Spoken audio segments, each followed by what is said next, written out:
A couple of weeks ago, I saw a few Instagram reels talking about some global fast that was going to happen from December 1st to the 3rd.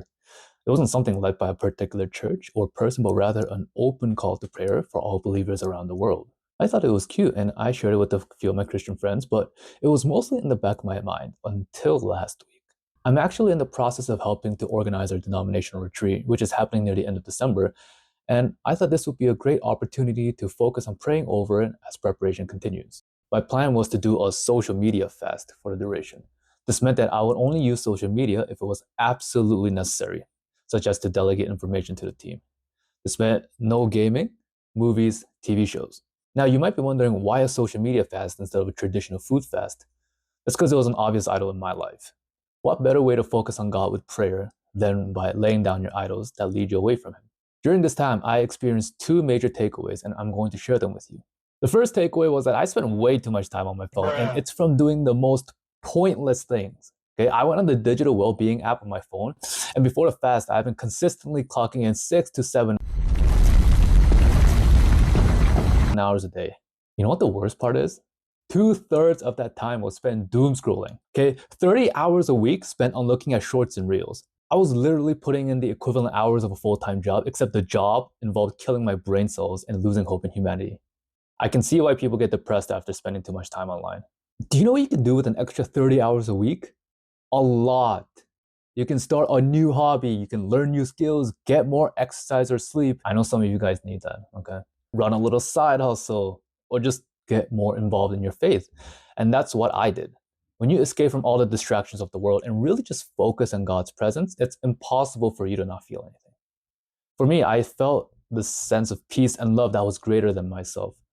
With all the things I could worry about, like whether the retreat is going to go well or something more personal, like if my career will take off soon, I found myself really at ease, like I was fully surrendering it to God and just trusting in Him.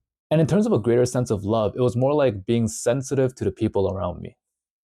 There were times when I was just walking around outside and I felt the need to help a random stranger, even if it was something small.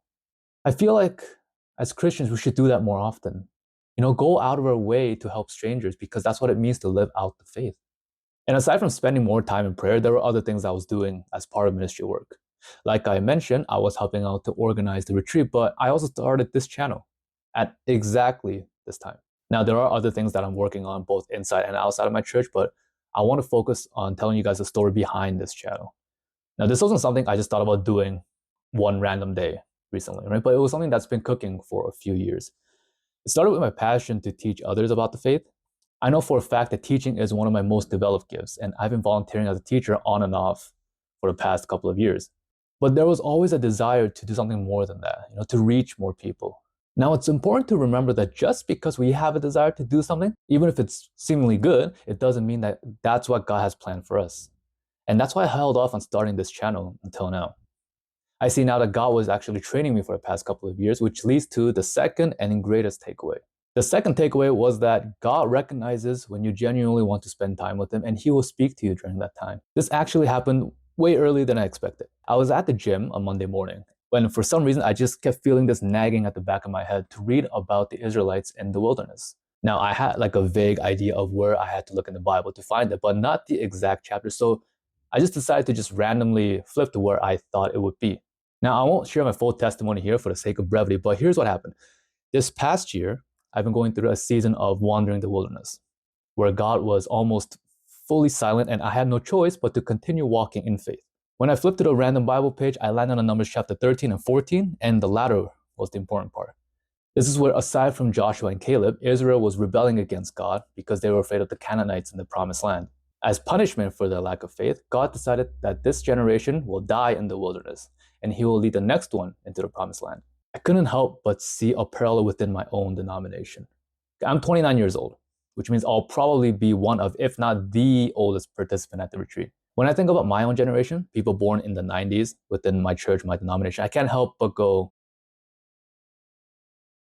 we used to have a lot of people my age come out to this retreat, but over the years, many of them have left, and among the ones that have stayed, only a small handful are truly involved in ministry. And yet, I can't deny that God is working through the younger generation because I see leaders being raised up within their own circles of ministry. Despite my generation missing out on His work, He has continued to work within the next generation. Okay, don't tell me you're not seeing the parallels here. So not only does my almost year-long journey of wandering in the wilderness come to an end during this fast, but God also sent me the scripture of the next generation of Israelites entering the promised land. All the while, I was called to help lead a retreat that was focused on building up the next generation of Christians in my denomination. We should not chalk up these experiences as coincidences to discount something greater than ourselves for the sake of comforting our own belief. I want to encourage everyone watching this video to try this kind of fasting and prayer. Don't worry about it being over because this is just between you and God. Not only does He desire to have this time with you, but He wants you to feel the same way. Find an idol in your life to lay down and spend that new time focused on just Him.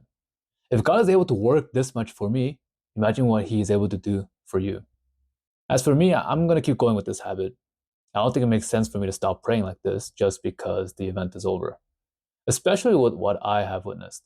Thanks for watching, and until next time, keep fighting the good fight.